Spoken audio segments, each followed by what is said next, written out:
Yes, guys, welcome back to another episode of 5 Things We Learnt. Still unbeaten. Still unbeaten. I guess that's a little bit of a positive, but I guess we gotta go to another replay now. That's boring. I can't be bothered for it because Villa are going to be a completely different side away from home. But I guess we called it. We knew this was going to happen. I thought it was going to be 1-1 walking into the game. I expected 0-0 by the time we got to half-time because I knew we weren't going to be as great in the second half. And to be fair, first 15, 20 minutes, I thought we were still pretty good, but you could see it start to slowly fall apart towards the end. And I put that down more towards fitness, if anything. Albeit the substitutions didn't really help. Chilwell weren't great coming on, neither was Mudryk, neither was Broja. Is what it is. At the very least, like, we didn't lose. We're still in the cup. I guess we played pretty well for long periods of the game.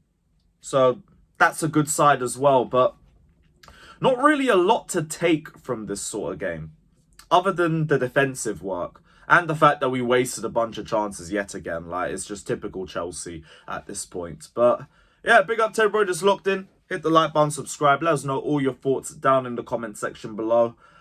Yeah, hit the like button, subscribe, check out the personal channel and everything. I guess we're still unbeaten at Stamford Bridge. That's the first point we'll start off with. 10 games, I think, we're unbeaten now. Again, we're slowly starting to build this place into more and more of a fortress. We just need big results against big teams. I think that's the last thing we're lacking. I know people say Newcastle. Newcastle was handed to us. We shouldn't have won that game. We'll take it for what it is.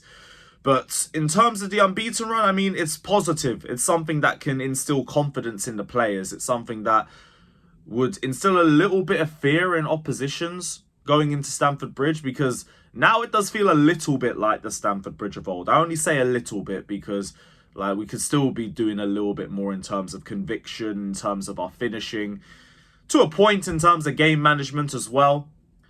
But yeah, we're 10 unbeaten at Stamford Bridge, and we've got Wolves coming up next, which hopefully means that we should be looking at 11. We'll see. We'll see. But yeah, it's good to go to the bridge again and not see a defeat. Thank the Lord. Thank the Lord. Other than that, in terms of the way we played, like, we defended pretty well. Even with the Colwell injury, which forced us to put Badiashile at left back, I thought he did pretty well for us.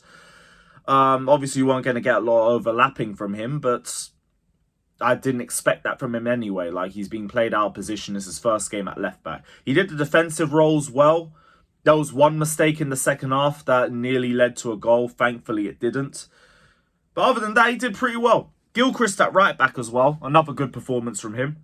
Showed he's got a little bit of an eye for a pass about him. I didn't see him get beaten too many times defensively.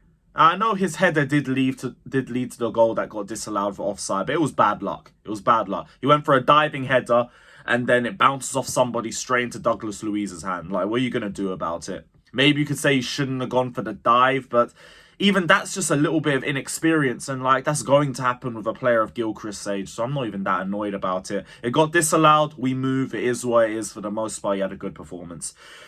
Second point, Petrovic. Like, we already got to the conclusion that Petrovic has to be starting when Sanchez comes back. This is just yet another example of it. Brilliant again. Brilliant again.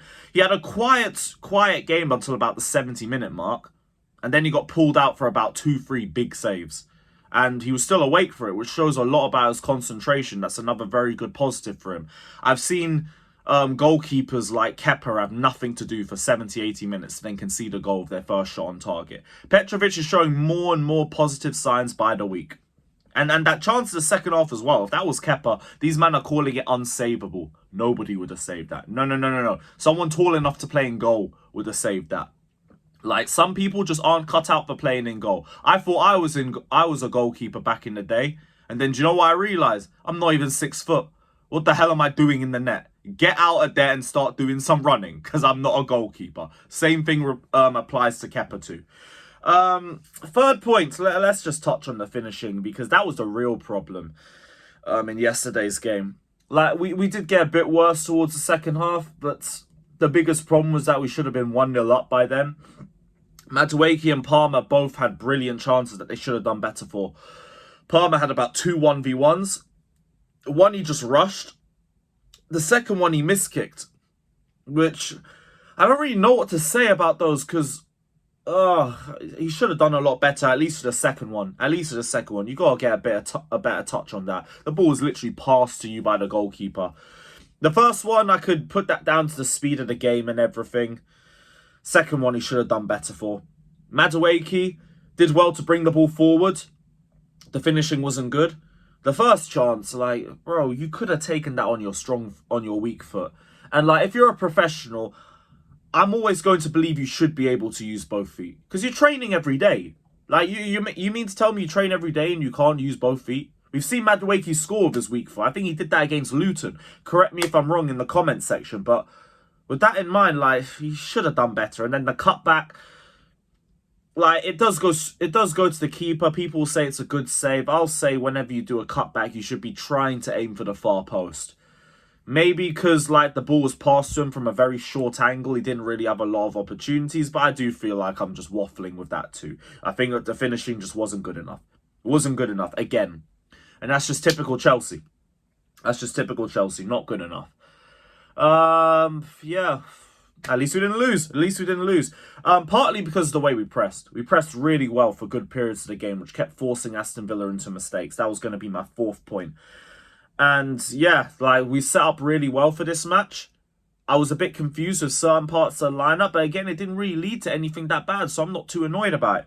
In fact, it's another game where I'm not really raging about the manager.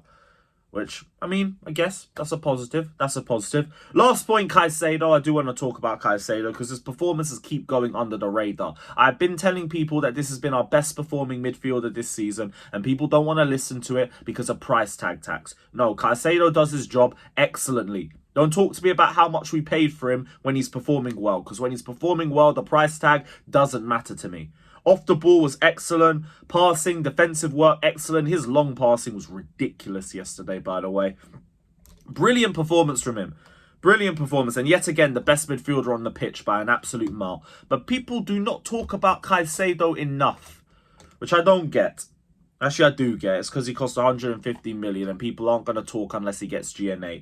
Wait till the day Caicedo bags his first goal for Chelsea. I promise you, everyone's going to be raving about his performance, and his performance would have been the exact same thing he's delivered for us already, just with a goal on top. But yeah, that's the end of 5 things we learnt. We go to Villa Park, which is not ideal at all, but we got to do it. We got to do it. We'll see what happens. Big up to everybody that's locked in. Hit the like button, subscribe, all of that shit. Up to Chelsea.